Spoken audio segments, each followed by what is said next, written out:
गुन्हेगार कितीही शातीर असला तरी तो कायद्याच्या चौकटीतून सुटत नाही याचा प्रत्यय नवघर पोलीस ठाण्याच्या मार्फत आलेला। 2 दिवसापूर्वी नवघर पोलीस ठाण्यामध्ये असलेल्या हद्दीमध्ये स्वर्गीय सचिन तेंडुलकर या मैदानामध्ये कांदळामध्ये एक डेड बॉडी सापडली होती। ही डेड बॉडी अगदी छिन्नभिन्न अवस्थेमध्ये होती, अर्धी जळालेली ही डेड बॉडी होती।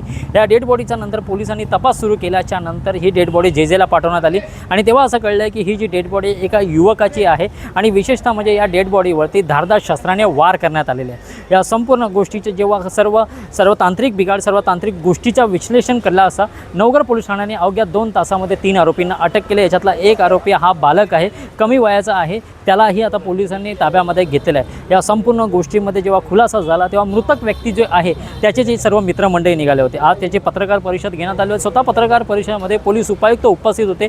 नेमका राहुल चव्हाण यांनी काय खुलासा केलेला आहे, काय नेमकं याच्या पाठीमागची गोष्ट आहे, आपण जाणून घेऊ। नवघर पोलीस ठाण्याच्या पोलिसांनी एक अनोळखी मृतदेहाची ओळख पटवून एक गंभीर गुन्ह्याची उघड 3 तासामध्ये केलेली आहे।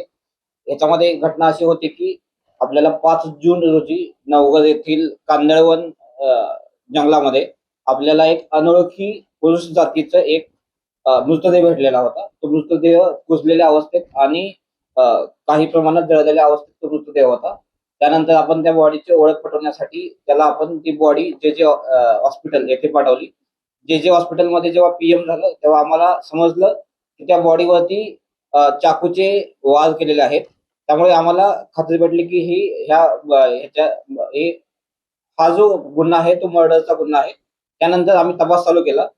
तपास चालू केल्यानंतर आम्हाला आमच्या निदर्शनात असं आलं की नवघर पोलीस स्टेशन येथे 1 जून रोजी एक मिसिंग दाखल होती आणि जी मिसिंग दाखल होती ती गौरव बडसर, वय 25 वर्ष, याचं जे वर्णन होतं आणि जे आम्हाला अनोळखी बॉडी भेटली होती याचं वर्णनामध्ये साम्य होतं।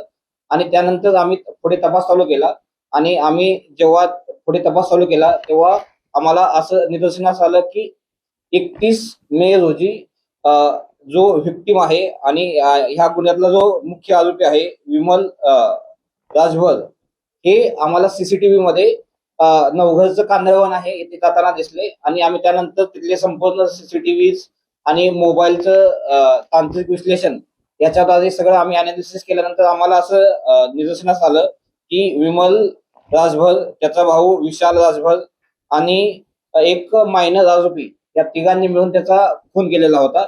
त्याच्यामध्ये सुरुवातीला विमल राजभर आणि ह्यातला जो व्हिक्टिम आहे यांचा एक क्षुल्लक कारणावरून वाद झाल्यानंतर विमल राजभर यांनी त्याचा भाऊ विशाल राजभर व एक मायनर आरोपी यांना तिथे बोलवलं आणि त्यांनी त्या व्हिक्टिम वरती चाकूने वार केले आणि पुरावा नष्ट करण्याच्या हेतूने त्यांनी त्याची बॉडी जाळण्याचाही प्रयत्न केला।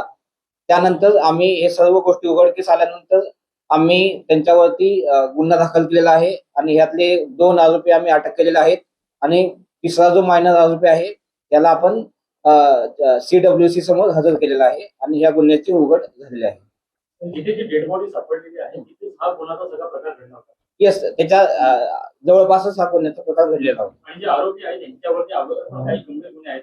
त्याच्या गंभीर नाही, पण ह्यांच्यावरती एक गुन्हा दाखल झालेला आहे।